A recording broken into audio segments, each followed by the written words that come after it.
Testing 1 2 3. Testing 1 2 3. This is Radio Free Mormon on the air, broadcasting behind enemy lines. So I think I've got a couple things. First off, before we get to Radio Free Mormon, there's just a couple things. One of which is message boards.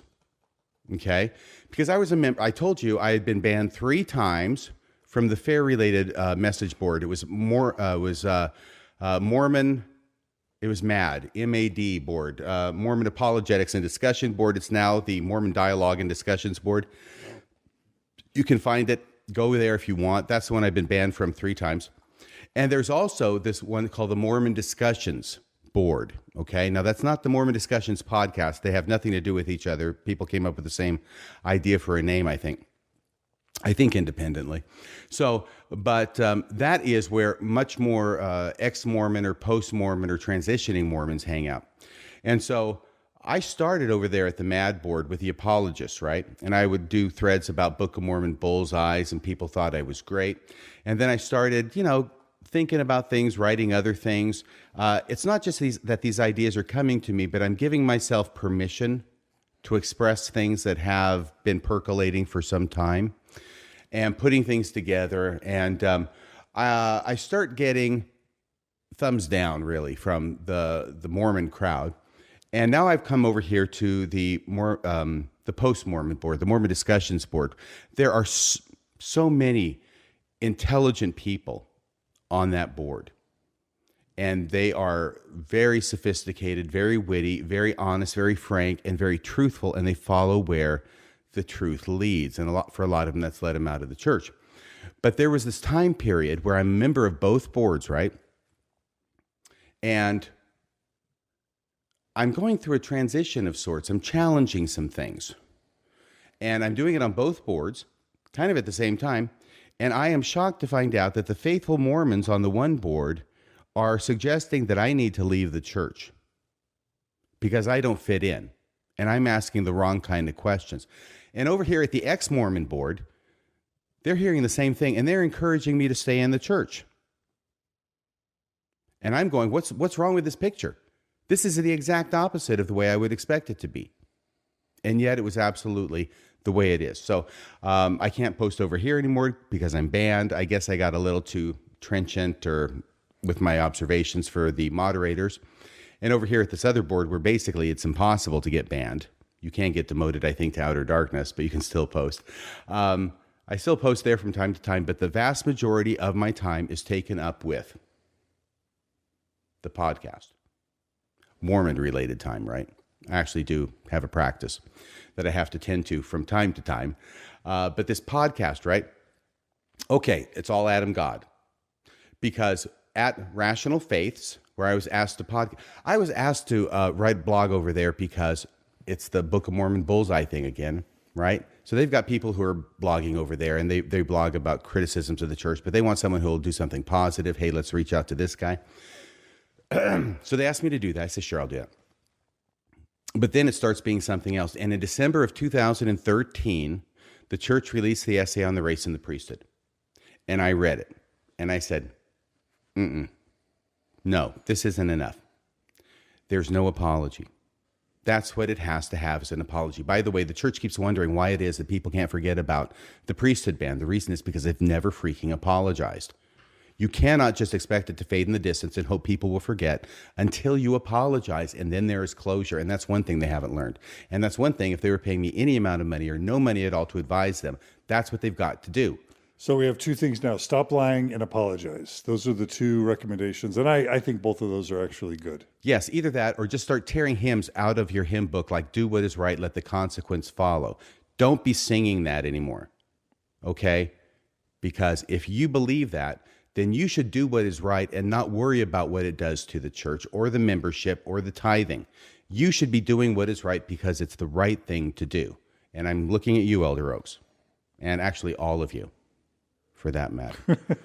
Okay, so having said that, I do a blog. It's called "Why No Apology for the Priesthood Ban?" ? And it goes through that. And I think it was released on a Friday. It's December. It's 2013, and it goes viral. it just starts going, it's amazing. And I can't believe it. So it really took off. I was very, very, excited about that. And then I would write like one every maybe 3 weeks or so. And I had a few that were kind of popular. None as popular as that, but I had one that was popular. It was about the Adam God theory. And mainly the reason I thought I would approach the Adam God theory is not only do I have an intimate knowledge of it because of all that research I did on it back in the 1980s, but also because it suddenly occurred to me, and I suddenly discovered that in modern church manuals, they've got like the Brigham Young manual, Teachings of the Presidents of the Church, where they quote him, that in at least 2 places, if not 3, and I talk about them in the blog, they actually quote from Brigham Young, where he's talking about Adam God, but they cut that part out, and they just leave in a part where he's talking about God, and they present it as if he's teaching modern Mormon doctrine. And I thought, oh my gosh, this is incredible. Really? They have to do that. So I exposed that, and hopefully there's some fun and humor in it as well. So that's kind of popular. It dies away. I write more blogs. About a year later, somebody links to it on Facebook or something. It becomes popular again. It's rediscovered. And that's when Bill Reel sees it. And I'd been listening to Bill Reel, some too, along with yours and John Larson, up to the point he stopped doing his podcast, and a couple others, but those are the main ones. Infants on Throne, some. And Bill Reel reaches out to me. And he says, would you come on and we'll do an interview about the Adam God theory? We've never covered this. You obviously know about it. So I said, sure. And we go on and we have, this is like August of 2016 or so. We go on there. We have this beautiful interview. It's like 2 hours long. It's very, very, I thought it was very interesting. And apparently a lot of people agreed because it was a huge hit for Mike. How you doing? No, don't worry about. Don't stop. Oh, okay. He's just going to help with the sun. The sun's starting to shine on you. So. Oh yeah. What is that strange round glowing orb in the sky? So anyway, it goes over well. And then Bill reaches out to me and says, hey, would you like to, by the way, a lot of people recognized who I was because I was under my regular name on that Adam God theory podcast with Bill Reel. And then shortly thereafter, I show up as Radio Free Mormon, right? Well, apparently I have a distinctive voice. So they were able to put 2 and 2 together pretty quickly. There are other reasons for that they were able to figure it out, but that was one main one.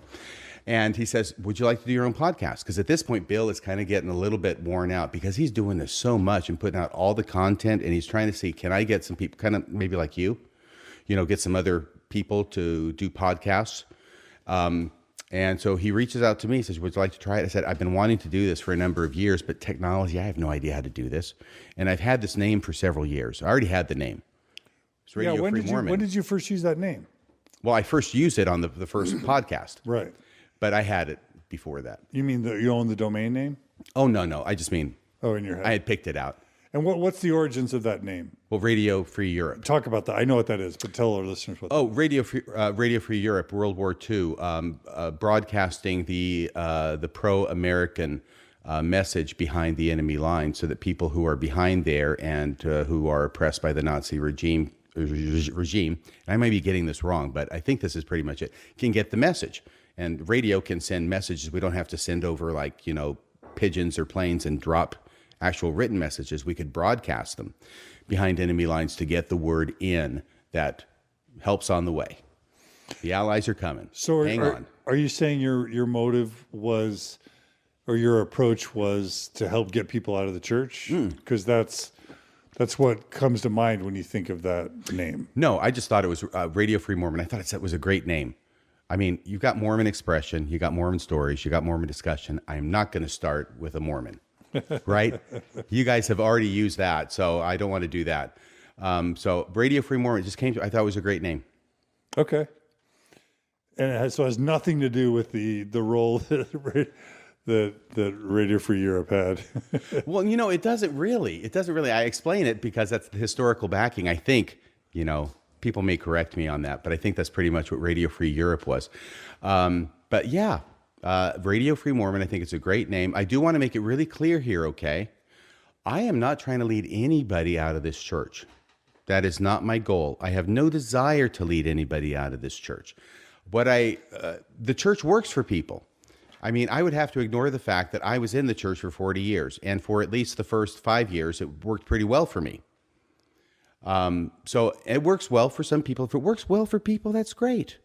If there are people who want to know a little bit more about their religion or hear about why it is that I am where I am or come to the point where I've come to, they're happy to listen. I'm happy to share. But I'm not here to try and mock and shock people at all. Had you listened much to Bill Reel's podcast? I had. I'd listened to some of his. You know, his was kind of nice and gentle. You know, trying to lead with faith, right? That was his byline. Right. Mormon Discussions podcast, leading with faith. And he tried to do that. You know, as long as he could. And then finally, it just fell apart for him. And he woke up one morning and said, I can't do this anymore. And that's part of the deal. You try as long as you can to do it. And you are just dragging yourselves and you're just trying to do it. You expend everything until you can't do it anymore. And you finally stop doing it. Right. That's the way it was with me. Yeah. I went through everything. And by the way, one other thing that I think everybody's watching probably knows, but I want to make clear. There is nobody in this church who wanted it to be true more than I did. Right. I did not want this church to be not true. I wanted this church to be true. Right. That was the excitement. That was the love. That was why I sacrificed. That's why I went on mission for 2 years. That's why I did everything I did for this church. That's why I studied it inside and out, because I wanted it to be true. And one of the greatest disappointments in my life, even though it's been spread out over a number of years, so it hasn't been, you know, so boom, as with some people, is that it isn't true. And that I was taken advantage of by people who knew better. And I'm not talking about Bruce. I'm talking about people higher up. And deceived, taken advantage of.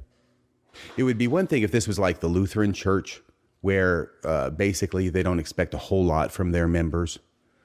But where you've got a church that is a high demand fundamentalist religion like the LDS Church, and they expect everything from you for your entire life. What's the law of consecration again? Right? Yeah. It's complete. Even your own lives if necessary. That's right. Everything, up to and including your lives, if necessary, is devoted to the Church of Jesus and Christ. Strengthening of the Church of Jesus Christ of Latter-day Saints, right? Yeah. Very good. Yep. So they don't want a lot. They just want everything. And to do that when they know they're not being honest with you. And the reason they're not being honest with you is because if they're honest with you, you won't be as likely to join up or give everything you've got. That is disgraceful. And they need to apologize for that. That's step number one. Yeah. Yeah. So say it again, your intent with starting the podcast was what? Oh, my intent starting the podcast, I had already been writing for 2 years a blog where I'm talking about my conclusions, my insights, and my thinking about Mormonism, which tended to become over time, I would say, more and more pointed. Yeah, more and more pointed. As more and more things come together, I'm starting to realize more. There's a bigger picture out here, and that bigger picture is very different from the picture that I was shown. It's like the church, the picture of Dorian Gray, right? Church has one picture, it shows everybody, but there's this other picture in the closet that looks a lot different, because that's the real picture. It's the picture of the soul. So yeah, it was just really to communicate that, because I've got a lot to say. Communicate what? My thoughts about Mormonism. Okay. My thoughts about Mormonism. And I am a guy who's been in the church for 40 years, and I have been shut down and shut down and shut down because as an institution, they don't want to hear what I have to say. They don't want to hear what I have to say. And so I have been marginalized and put to the side. And I will tell you that when I went to Sunstone, I'm so sorry, president of Sunstone, a year in polygamy. Lindsay Hansen Clark, thank you. She reached out to me, and she's so brilliant. I've been listening to A Year in Polygamy. Fantastic talent, and she's so smart, and she knows that stuff, and she admits she wasn't a scholar. She just started going into it because she had a different purpose in mind to figure it out from a faithful angle, and then everything turned around on her too, right? She reached out to me, wanted to go down there. There were some super nice people who had this mansion of a lodge up there in the hills in Park City. You know, you can stay up there. And there was a point, and I started doing this because it was like, there's people who want to hear what I have to say. And I'm not being marginalized anymore. And I was actually surprised that I did that then, and I'm surprised I'm doing it now. I apologize. And you mean crying? Whatever it was I was doing, there's no tears. there are no tears that have fallen. I see the tears. No tears. No tears. No tears escaped. Getting emotional. Yeah. Okay, getting emotional. Getting verklempt. Yeah. About it. But yeah, and then all of a sudden realizing, oh my gosh, what is this telling me? What is this telling me about what this experience in Mormonism has done to me? Because I tend to laugh things off. That's what I do. I laugh things off, right? I try and treat them with humor. I try and laugh at things. But when all of a sudden I am doing that over the realization that here are people who want to hear what I have to say and are even nice enough to offer their home for me to stay in for free while I'm down there, and I canceled my hotel reservations immediately. It was just so touching and so meaningful to me. And I realized what I had been through and what I had put up with and how much it had affected me. Shout out, the home you're speaking about is Holly Alden and Rick Alden's house. And a shout out to Holly and Rick for their generosity. They've been very generous with us as well. So I just had to mention that. It was incredible. Yeah. Absolutely fantastic. Now that wasn't this Sunstone, was that? Yes. That was this one. Mm-hmm. That was 2019. Yes. Okay, but you started RFM 3 years ago. 3 years ago. Yeah. Okay. But I think there's more to it than you just. I mean, we all enjoy being heard, right? Yes. There's a couch over here. You want me to recline on it? No. No. Go ahead. I want to hear what you have to say. Really. No, I'm just saying. I think there's a part of it that. We do this thing where we say we don't want anyone to leave the church, and we don't hate the church, and we're not angry. Yep.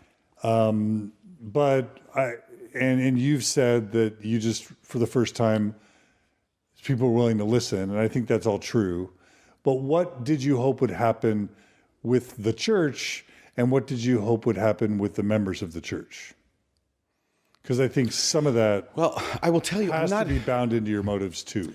Okay, all I can tell you is what's conscious, right? Subconscious, I got no clue. But consciously, I have no inclination or motivation or belief that I could even affect the church at all, or how it does anything. I'm not here to try and take members of the church and suddenly try and bring them outside of the church. You're not. No, not at all. Not at all. Are you trying to educate and to awaken the members? Because again, I'm getting this double message where you're saying you named it after Radio Free Europe, where they're literally dropping pamphlets trying to educate people, and yet you're telling me you're not trying to influence the members inside. That doesn't quite. Can you see the inconsistency there or not? Yeah. Or am I projecting? Well, what you're doing is you're making me think about it more, and I appreciate that. Maybe this is still this Pisces thing where things are going in both ways at the same time, but I think that what it ends up being is a version of what I was trying to do when I would go to church in the final months and make a comment and think I'm sending up a flare, and maybe there's somebody out there who is ready to hear, ready to see, feels like they're alone, misunderstood, trying to make sense of it all, and then suddenly seeing a flare out there in the dark night on the ocean and realizing, oh, they're not alone. There's somebody else who's in a similar, there's somebody else out there. And I think it's probably fair to say that is what the main point of it is, as well as having a forum just to express myself and my own thoughts, my own research, my own scholarship. I continue to do scholarship and come to new conclusions about things related to Mormonism as I do it. And hopefully to be entertaining too. Hopefully to be entertaining. I saw some people mentioning how is it that you don't get angry? How is it that you are so calm and everything? And I don't know. There have been times when I've been angry. The church has done things that have made me angry. And I think there's been one time when I came on and I was still angry about it, and I mentioned how angry I was. But generally, I feel the best way to approach it is just with some humor and take it into stride. And I think it's more effective, at least for me, to sort of gently make fun of something rather than point a finger and yell at it. Yeah. Like I was talking, this was in the interview with Lila Tuller, where she's talking about Boyd K. Packer having given a telephone call to her brother, who was the president of Sunstone Magazine, and telling him he needed to dismantle that magazine and get rid of Sunstone, right? And her brother says, well, thanks, but no thanks. I appreciate the suggestion, but I'm not going to do it. And that then Boyd K. Packer pronounces an apostolic cursing on her brother because he won't do what Boyd K. Packer's telling him to do. This is the church that believes in free agency, by the way. Okay. As Orson Scott Card once said, he said, in the Mormon church, free agency is the freedom to do what you're told to do. That's the real definition. But there's this cursing on him, and I'm talking about that in the podcast, and then I stop because this is, talk about unrighteous dominion, right? What could be worse? This guy's supposed to be an apostle, for crying out loud. He's the grizzly bear who can't be stage managed. So I thought, and I just thought, here's what I said. I said, this has been known in the family as the apostolic cursing. And then I say, that Boyd K. Packer, what a kidder. And I think that says it better than I could if I were just like to get really upset and on a high horse and start shouting about how badly Boyd K. Packer acted. So, and I'm getting pushback, so I'm going to read a comment from a listener right now. Jaden writes, no offense, John, really, but I think I hear this from all the podcasters most, so it's not just you, but I think the question you asked him can be applied to you as well. I'm actually okay with both of you saying you're trying to enlighten people and help them know leaving the church is okay, help them leave. Perhaps you mean you're not going to walk into church buildings and hijack sacrament bashing the doctrine as an example. What I would ask you is there's just like anger is taboo within Mormonism. Mm-hmm. And a lot of post-Mormons are like, I'm not angry. You know what I mean? Having the intent to take people out of the church is taboo in Mormonism.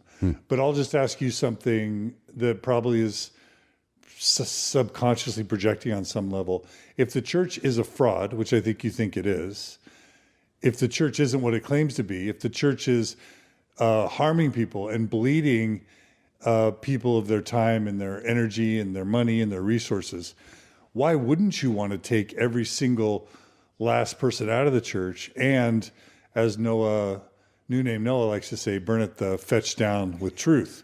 Why don't you want to take everyone out of Mormonism if it's not true? Because the church is good for some people. It's good for a lot of people. It was good for me. If I say the church is no good for anybody, then I have to deny my experience with the church in my early years. Now, of course, part of that is based upon a perception I had of the church, which I have come to believe was not correct. And yet, it works for some people. And it works for a lot of people, probably millions of people, right? So who am I to tell them that what is working for them doesn't work for them? That would be like the mirror image of what Mormonism tends to tell the world, is that happiness true happiness, right? The real happiness can only be found in Mormonism and by following all everything you're supposed to do as a Mormon. Well, I used to believe that. Even when I'm in the middle of not being happy, It's this weird thing. I know I'm made miserable by Mormonism, but I know I'm supposed to be happy, so I tell people I'm happy, and so I think that people outside have to come in to be happy, even though I'm not happy in Mormonism. Yeah. Isn't that crazy? Yeah. But on the other hand, I don't want to be outside Mormonism now and doing what I would perceive as repeating the same mistake as thinking you can only be happy and fulfilled outside Mormonism. I think Mormonism is a great place for a lot of people. I think there's a graduation that can take place from Mormonism where you can learn more, but people will get there when they're ready. And there's nothing I can do that's going to make them more ready than they already might be. They have to come there on their own. Right. In fact, if I'm trying to tell someone who's pretty well entrenched in Mormonism that you're wrong, then that's going to get them more entrenched. But what I think you and Bill and me and others, I think the role that we might play is for once somebody's not having a good experience in the church, or once the cracks have started to develop where they're starting to think or feel like something isn't quite right. Then when they find CES Letter, then when they find RFM, then when they find other podcasts, Year Polygamy, whatever, then all of a sudden it can be a push. It can be, whoa, I didn't know about this. I didn't know about that. I didn't know Holland was a liar. I didn't know that Joseph Fielding Smith, perpetrated fraud on a bunch of people. Okay, now I think it's hogwash. Now I'm leaving. You realize you do play that role, right? I hope I play a role of letting people who tune in or find out about me know that they're not alone. That one of the reasons I stay by Radio Free Mormon instead of my name is that I can be what I consider an everyman. Or every person, as we would probably say nowadays, but every man is a certain term that's come to be used, where I can speak for everybody. And I certainly don't speak for everybody, but there is a pretty large number of people, at least the ones who communicate with me, who say, I love what you're saying because, my gosh, you're saying exactly what it was that I was thinking, but I was never able to put it together before. Or I love what you're saying because I'm learning things as well. But so much giving voice to this unvoiced angst that a lot of Mormons are feeling nowadays, where they are feeling uncomfortable, they're feeling dissonance, but they don't know why. And then all of a sudden, maybe they listen to me, maybe they listen to you or your guests or Bill Reel, and all of a sudden they start going, wait a second, this is why. They're talking about it, and I'm not alone anymore. So did I answer your question? Yeah, that's great. Okay. Thank you. Talk more about why you haven't wanted to use your real name besides wanting to be the everyman. Are there just reasons of confidentiality this last Sunstone, there was this big reveal where you revealed your face. My face. You're like presenting behind a sheet and then the sheet drops down. Yeah. And I think, was your name revealed as well? No. Although I've heard others talk about it. Yeah. I know Kwaku at some point mentioned it. So. Oh yeah, he did the public outing. He was making fun of you, and I didn't like that. But, oh yeah, he's very funny. But why have you kept your name out of the minds? I thought because I haven't really listened to all your episodes, I just figured you wanted to avoid excommunication, disciplinary action by the church. But tell us why you haven't wanted to use your name. And it's been 3 years. So originally it was because my youngest daughter was on a mission, and that was to try and protect her in some way from knowing that her dad is Radio Free Mormon and spouting out the things that I spout. But then, and once again, this gets messy, so I want to avoid the messiness. Before she got back from her mission, she was advised by somebody other than myself that I am Radio Free Mormon. So that really wasn't the reason anymore. But by that time, people had kind of liked the idea of Radio Free Mormon and this everyman idea. And so there was sort of a mystique about it, a little bit of fun that people had with it. So I just kept it going because of that, for entertainment value. So kind of creative entertainment value. Yes. Okay. And so that's why I asked you today, because you were just going to talk to me with my regular name, but I asked you just to refer to me as Radio Free Mormon. It's like if somebody is interviewing Cary Grant, are they going to insist on calling him Archibald Leach? Is that his real name? Yeah. Yeah. And, but so people can find it out. A lot of people have through various means when I mentioned, one of which was when Kwaku totally outed me, right? With my picture and my name and everything. And he made so much fun of my name. He was very funny. I was laughing my guts out when I watched that, by the way. I thought it was mean. Yeah, but it was funny. Mean can be funny, at least from my point of view. I don't like mean. I don't like mean. Okay. I'll try not to be mean. I know. But that's fine. People can know who I am. It's like, a lot of people know that Cary Grant is Archibald Leach, and they can know what my real name is, but I still just want to go with the Radio Free Mormon, at least for now. So tell us about, for those who haven't listened to your podcast yet, or for those who are interested, what have been some of, by your, and I get this question all the time, and I hate it. Yeah. what are some of the most important episodes or some of your favorite episodes and why? I have been going back and trying to listen to some of my episodes. I enjoy it tremendously. Isn't that terrible? I enjoy actually listening to myself. At the time it gets released, there's nothing I want less than to hear it again, because I have been killing myself trying to get this thing published and going and editing it and doing all the work associated with it. And the last thing I want to hear is that subject again and me talking about it. But now going back 3 years and listening to it, I listen to it and it's a lot of fun. Wrong Roads. That is the big one.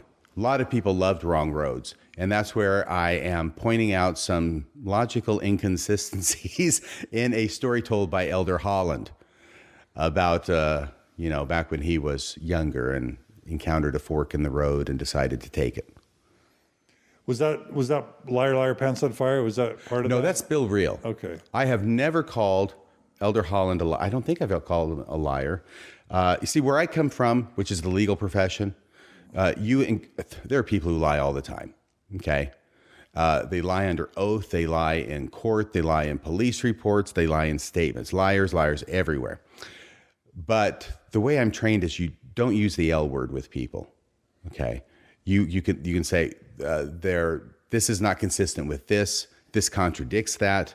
This appears to be something that was made up later, right? All those kinds of things. So it's very extreme in my profession to call somebody a liar. Now, Bill Reel did do the liar, liar thing on Elder Holland. And I think Elder Holland was called, let's just say, embellishing things greatly. One of which I actually kind of discovered and did some research on and did a podcast about the growth rate of the church, right? The growth rate is tanking, and yet he's in Dallas, I think it was, and recorded talking about how the church is growing, and the church and growth is the biggest problem the church has, and it's growing more now than it's had in the whole history of the church. In fact, in the whole history of the world since Adam and Eve walked out of the Garden of Eden, he says, this church is growing. And then he talks about 10 stakes, double-digit stakes every week they're creating. Yeah. And then I went back to the church website where they talk about the stakes that are being created. And I went back to the month when he's giving the talk, and I go, wait a second. This is different than what he's saying. Right. So you were asking about... just different episodes. Right. Yeah, some of the big ones. Yeah, that was great. I got to do a little bit of creativity. And this is also a way that I get to express some creativity with the podcast, which I really, really appreciate. I get to I haven't been doing theater forever. So there's a little creativity there. Colette, I'm going to invite right now. Oh, yeah. I'm inviting listeners to share their favorite episodes. So those of you who are RFM fans, right now, go to Facebook, go in the comment section and post your favorite ones, and I'll read them out really quick. There have been some that have already been put. Colette Larson, who is a former guest on Mormon Stories podcast, she put the Death March episode, which is also one that I listened to that Bill Reel, I think, recommended.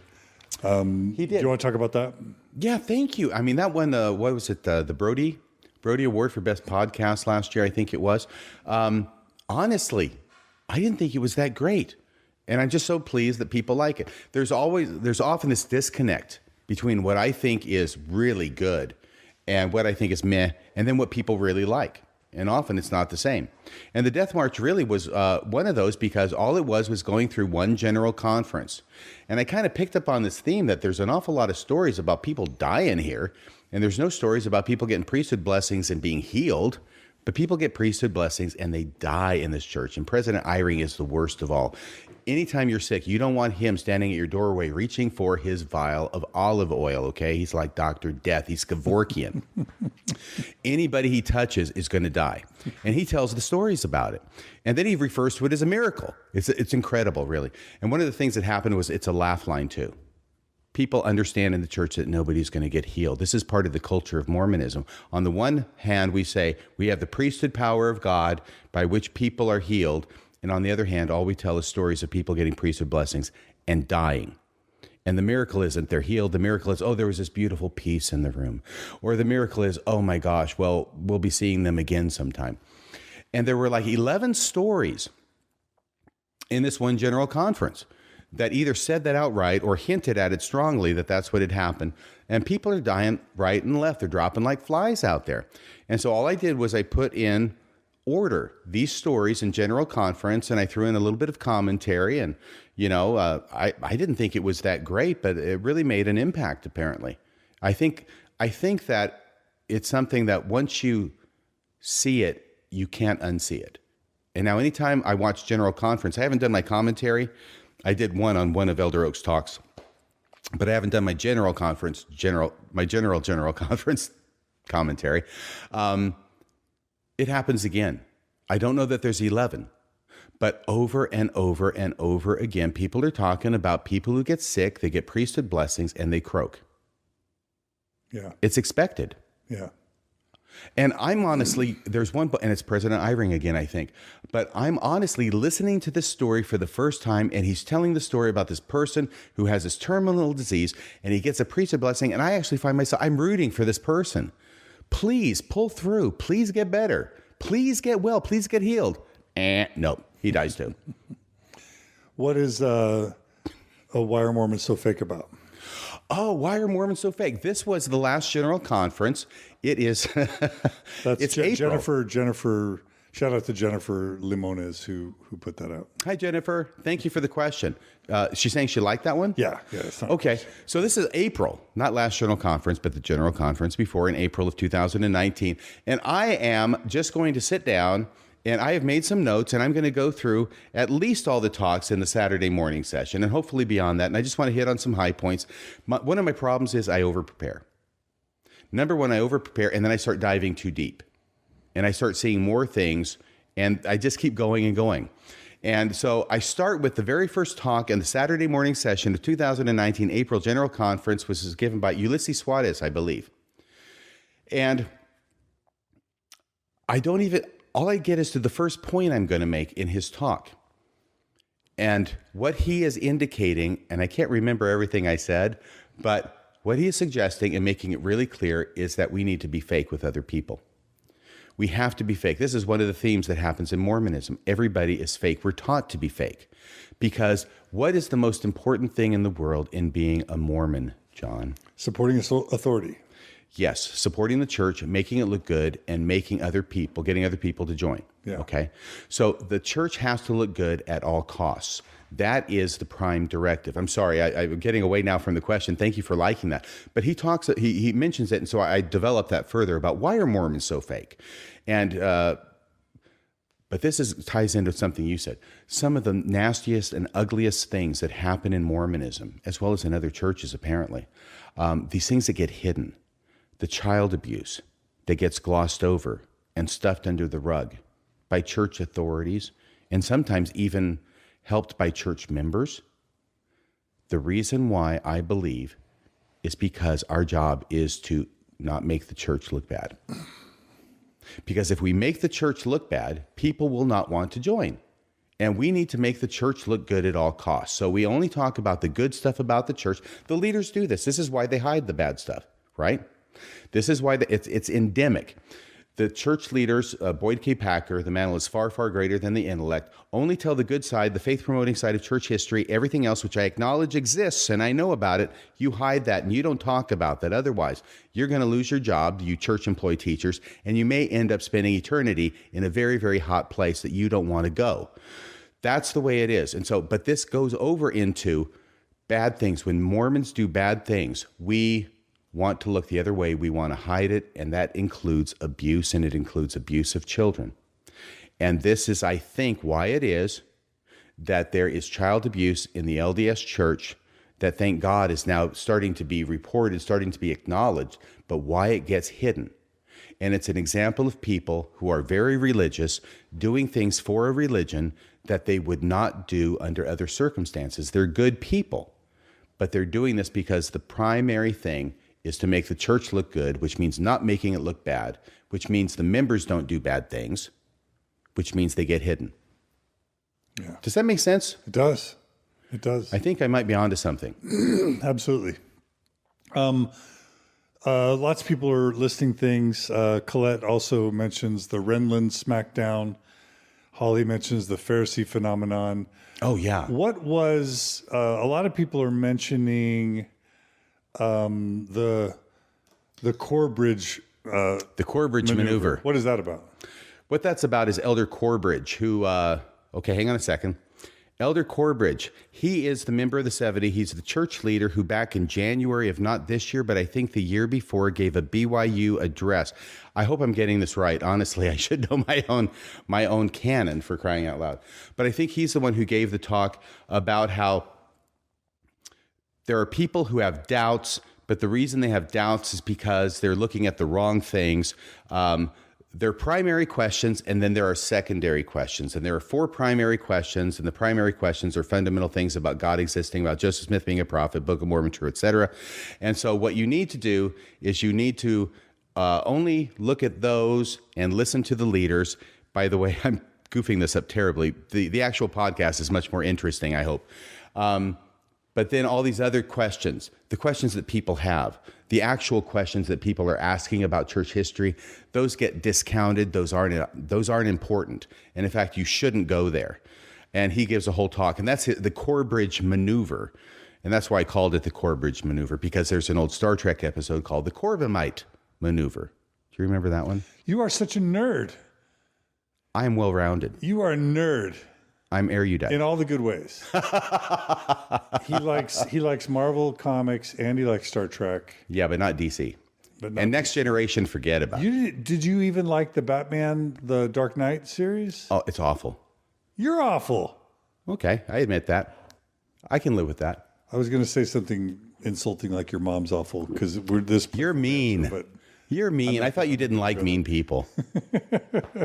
Don't you dare talk badly about the Dark Knight. That's sacred. He's boring. That's sacred. DC is boring. I am Batman. Oh my gosh. Look, DC is boring. I read both comics, okay? DC is boring because they're cardboard, they're two-dimensional, they're not interesting, okay?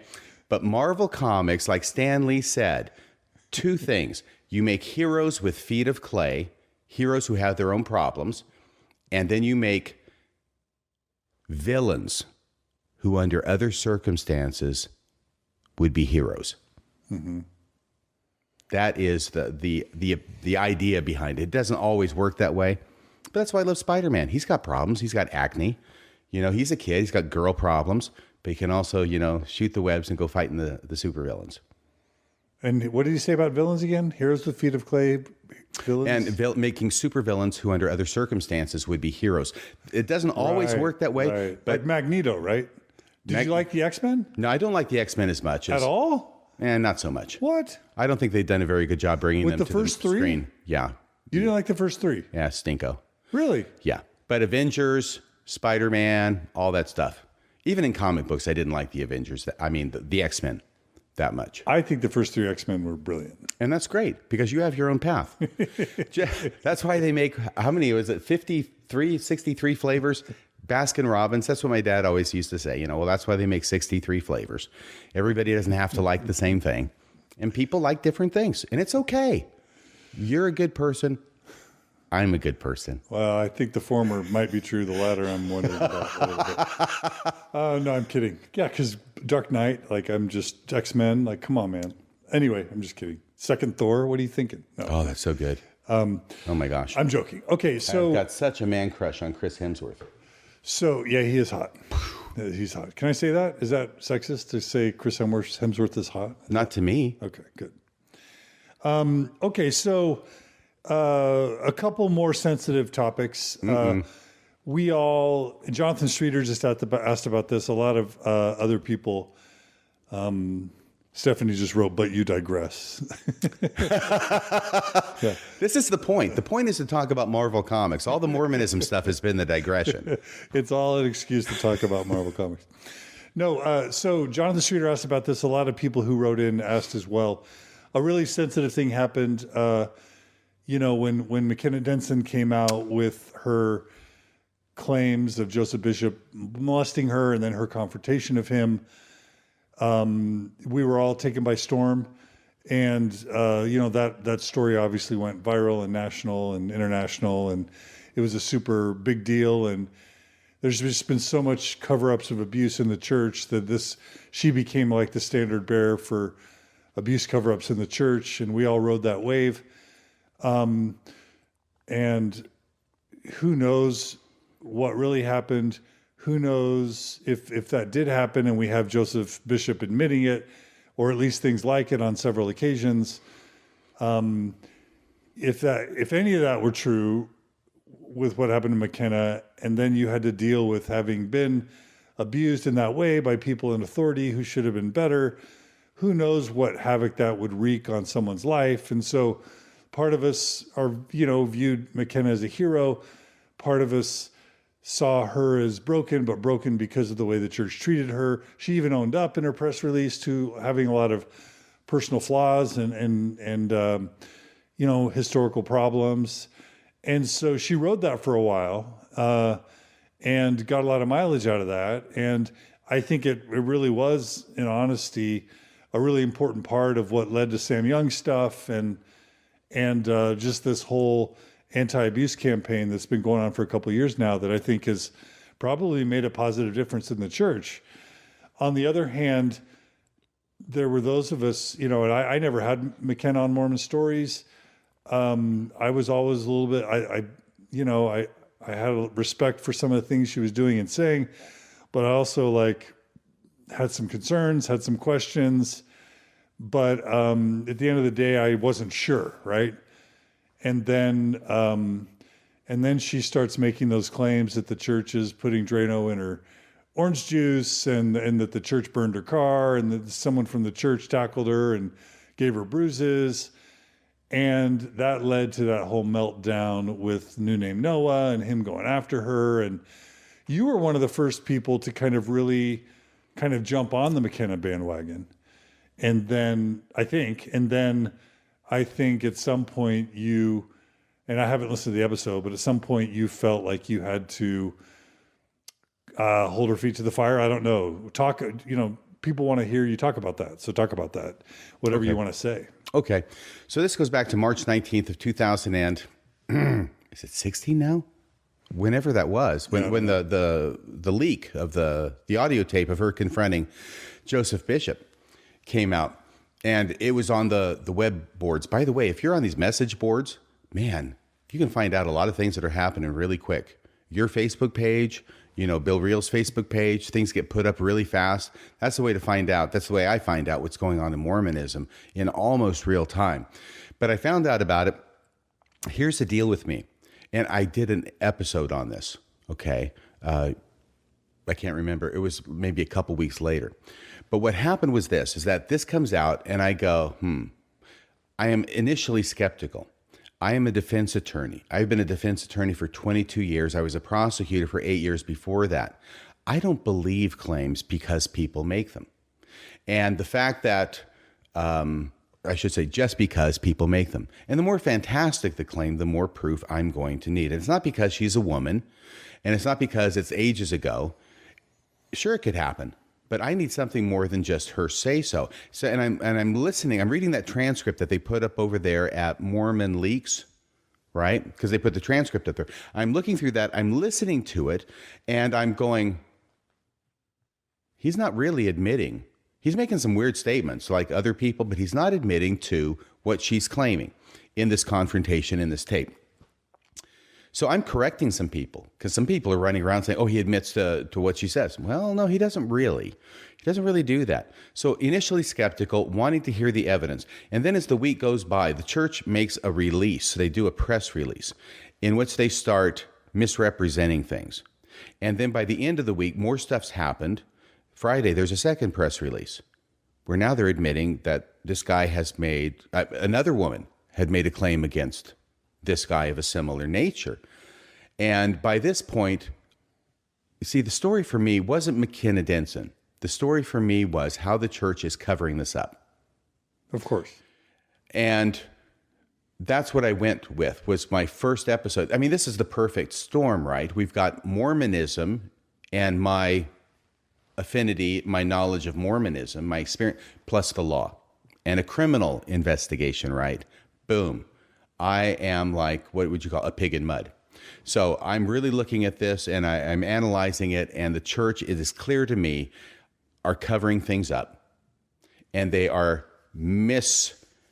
communicating things intentionally. And I go into how it is that I believe that's the case, and it's shown from different news stories that happen. McKenna Denson is a person who had always talked about her imperfections, okay? Her imperfections, and there's certainly a lot of those. But the deal is this, and I'm very much aware from being in criminal law, there's a rape shield statute, right? And the purpose of the rape shield statute, which I think has been enacted in every state, is that it used to be that if a woman's claiming that she was raped, then all of a sudden that opened the door to any kind of sexual interaction she had with any man at any time before or after the claim was made. And this was one of the reasons that women didn't want to come forward with accusations of rape, because they'd be put through that. So the rape shield statute says none of that is relevant to a claim that this woman was raped by this man on this day. And it's true. It has no relevance whatsoever. So that's what the rape shield statute is about. The flip side of that is if you say that a woman, or a man's, but it's usually a woman's sexual history has relevance to a claim that they were raped, then what you're effectively saying is that a prostitute cannot be raped. And when you put it like that, most people stop and they go, well, of course a prostitute can be raped. That's why sexual history has nothing to do with the validity of a claim of rape, regardless of who you are. So that didn't bother me so much about her, but I looked at the facts, and the facts supported her story. And the facts did not help Joseph Bishop's story, because frankly, you've got other women now, at least one, making this claim, and the church has admitted it, a similar claim against him, right? One of the things about McKenna, besides knowing about the existence of the room in the basement, maybe other people know about it. I sure had no idea. I was there for 2 months, for crying out loud. I had no idea there was a basement. I suppose that, you would think there's a basement in the MTC. I didn't know there was a basement. I had no idea there were rooms in the basement. I was never taken down there. I would assume that most missionaries who went to the MTC were the same as I was. We're kind of busy at the MTC, You remember what that was like? I do. Yeah. You don't have time to go for tours behind locked doors, by the way, and downstairs and into basements to find there's a room there that kind of looks like an MTC room. Right. Yeah, with the cinder blocks. That struck me as important. And later that same week, there was a BYU, there was a member of the church who had worked for BYU back during the relevant time period, actually just after. And part of that, he's working at the MTC. He's down in the basement. It's dank. It's musty. It's a basement, right? And he has to get down there through locked doors. Yeah, there was a room over there in the corner. It's exactly matching the description that McKenna gave of it. And he remembered thinking, that's odd at the time, and asking people, why is there this room down here? And getting the answer, well, the former MTC president, who was Joseph Bishop, would come down here and would do his preparation or whatever.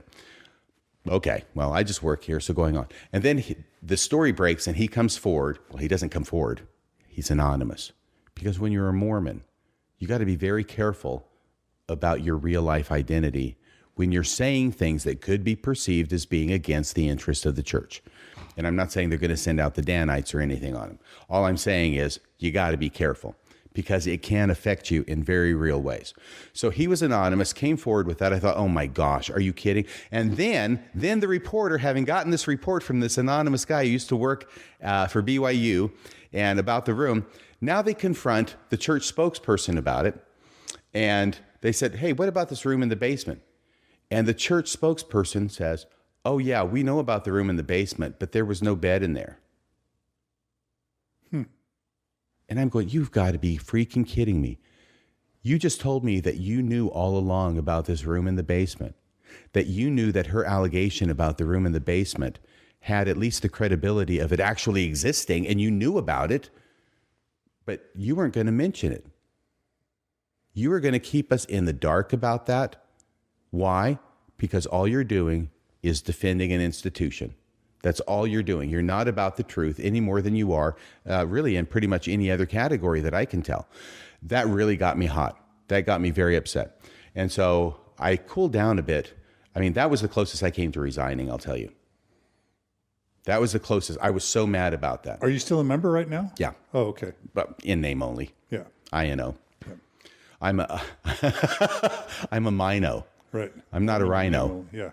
Have you heard that expression before, a Mino? Republican Mino. But have you heard a Mino? Yeah, sure. Shoot, I thought I was coming up with it. Okay. Mino. I'm a Mino. I'm a Mormon in name only. It's not a common phrase, but okay. Yeah. Well, I'm starting it here. You coined it. Thank you.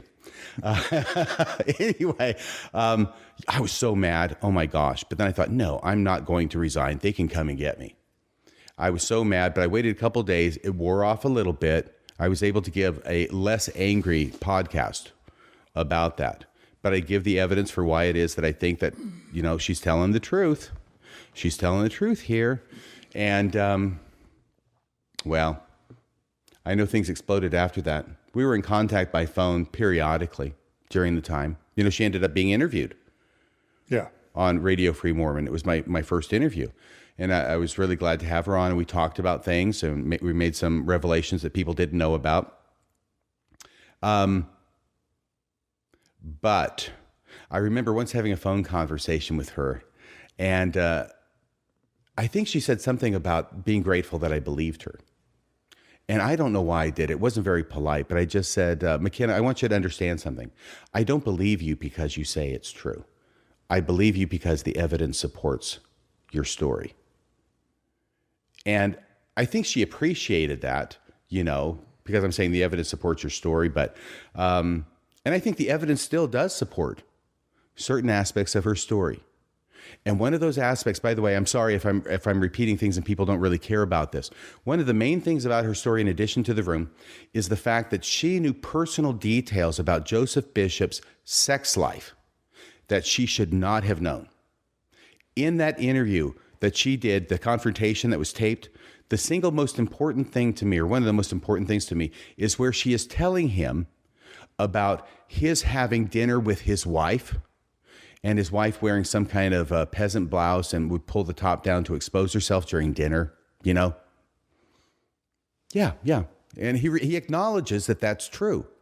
And then there's something about this hot tub where he's out with some general authorities, and she thought it was Wyoming. He corrects her to Utah.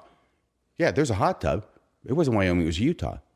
General authority friends, and some lady comes by, and there's something about her going topless. Okay? Yeah, that happened.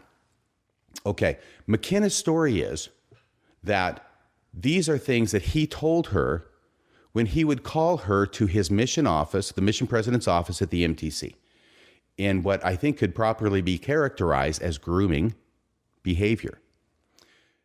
He would have no business telling her those stories. McKenna would have no business knowing those stories. The only reason that I can imagine why McKenna would know these stories that actually happened, which he acknowledged when she confronted him, is because he actually did tell her those stories in his office. Mm-hmm. I can't come up with any other reason. So yeah, I think that there are aspects of her story that can definitely be, in my mind, proven beyond a reasonable doubt. What happened in that room in the basement, I don't know. I will never know. But I think something definitely happened there. But McKenna, unfortunately, lost her credibility when she began making claims that sounded difficult to believe, the ones you just talked about, that had happened afterward. Something that I found out is how many people gave her money. And I'm not, people donate to Open Stories Foundation, they donate to me. I'm not opposed to that. People give Bill Real money. They give Lindsay Hansen Park money. They give Sunstone money. Like, that's the way it works. But it was this weird thing where she wasn't producing, and I'm not judging this. I'm just trying to actually think out loud. She wasn't really producing a podcast or running an organization. She didn't really have a nonprofit with a governing board and accountants. She was just a crap ton of people just gave her money. Mm-hmm. And I guess thousands of dollars, like some people gave her multiple thousands of dollars. And I guess it was just because they were supporting the fact that she was being an advocate, that she was working on a trial or trying to put the church on trial or whatever it was. But it was, she was going around trying to raise as much money as she could just for her life. And again, I'm not condemning it, but that was interesting. What did you make of the Drano and the tackling and the bruises and the my car's been burnt? I thought it hurt her credibility. So you don't think it was true? Or do you think it was true? No, I don't think it was true. I don't know. I don't want to mince words here. No, I don't think it was true. I thought it was a very bad idea for her to go public with those claims, regardless of whether they were true. Okay? Even if they're true, you don't do that. Don't go public with those claims because it's obvious it's going to hurt your credibility. And when you're making a claim that is already difficult to believe against the president of the Missionary Training Center back in 1984, the one thing you don't need to do is to lose credibility. Yeah. What do you think happened? If you don't think they're true, then you think she made them up and lied or deceived people. What do you think was going on there? Yeah, I don't know. I don't know. Yeah. I know that she maintains that they did happen. Maybe they did. I don't know. I wasn't there. It just seems really to strain credulity that all of these things happened. And it was very obvious that that is what would happen if she went public with those claims. And it is what happened. So I don't want to judge her. I really am not into the whole judging thing. I may sound very judgmental of Elder Oaks or other things or about the church, but trying not to be judgmental. I know a lot of people gave her money. I know a lot of people invested a lot of emotion into her because she became the figurehead and the poster child for standing up against the sexual abuse by the church. And yeah, so a lot of people were very, very angry with her. I certainly disappointed about things, but a couple days after, what was it? It was Mike Norton did some kind of it wasn't a podcast, but it was a YouTube video. Yeah, kind of a takedown. Yeah, it was huge. Kaboom. Yeah, I gave her a call on the phone and said, "How you doing?" I said, "You still breathing air?" I said, "Well, I'm calling you because I'm concerned you're going to off yourself." And she goes, "Yeah, well, I've been thinking about it." I said, "Well, I figured you would because, how would you not?" But so I talked to her a little bit, tried to give her some encouragement, don't kill yourself for crying out loud. It seems bad now. It'll get better. You know all this, right? Yeah. But yeah, I thought that was important that I do that. And so she's got to be doing better. And, as I understand it, still trying to find an attorney to represent her after her old attorney fired her after that happened. Yeah. Well, McKenna, if you end up listening, we wish you well, and we hope you find healing and health and happiness. Yeah. Because how horrible that this actually could have happened. Yeah. And now it's just all kaboom. Yeah. And so it's a huge victory for the church. Yeah. The church is very happy because one of these people who's coming out is David against Goliath, and it looks like they've got some, rocks in their sling and maybe pretty good aim.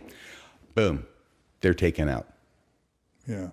That's about all for tonight. Until next time, this is Radio Free Mormon, signing off the air.